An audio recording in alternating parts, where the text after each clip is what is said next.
Okay, this could be one of my favorite examples so far. We're really putting the Clearmountain phases through its paces here on a bit of sound design.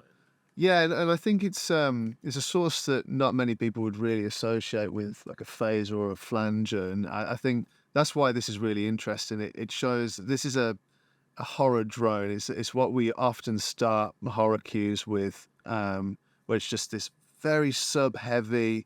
A lot of high end has been filtered off, and it's just this swelling sort of 30-second piece of music that opens up either a horror trailer or a horror film. Mm.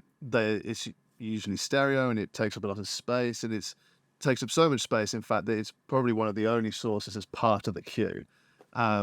So you have to tread carefully when adding effects and stuff, but when you get the effects right, that is the piece of music. And we've used the phaser on this, and I think it's kind of added exactly what we needed it to in terms of just a bit of movement, a bit of sort of spread, just the right kind of noises and sort of the age. Although we could maybe dial in a bit of age. Oh, let's do that. Yeah, we'll do that. Back, yeah. Anything to kind of warp the sound that's already there, especially over time, to give the listener something new to listen to as this 30-second thing progresses. Is because it's a pretty well, it's one note, right? So it's a drone, so it's pretty static. Yeah. It does have an let me play the source first. So this is with nothing on it coming from the Moog, just the straight kind of drone.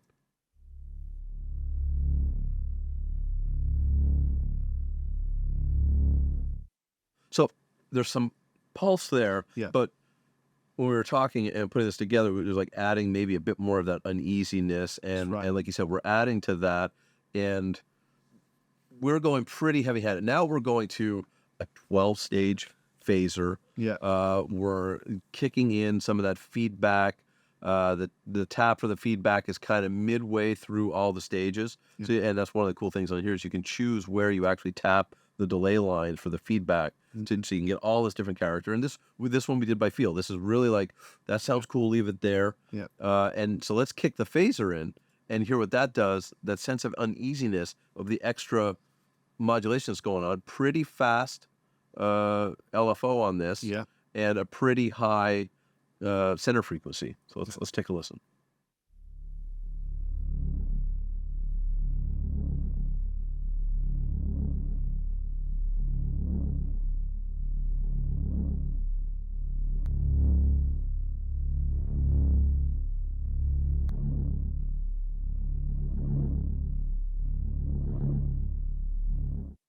Like that makes it really creepy. For me, that is the character of this. I mean, there's the source sound, which is it's a couple of oscillators. I think 3 if you include the noise as well. An LFO on the Moog, and basically it's just the filter sweep coming in and out.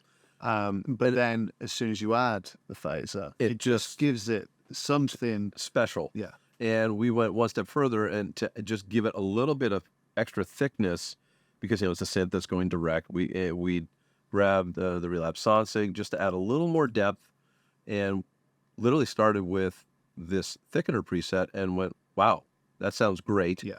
And it's a very, very, very short reverb, which just adds this. It's almost like we had close ambient mics in a room on it, just to give it a little extra space around it. So we'll bring that in as well.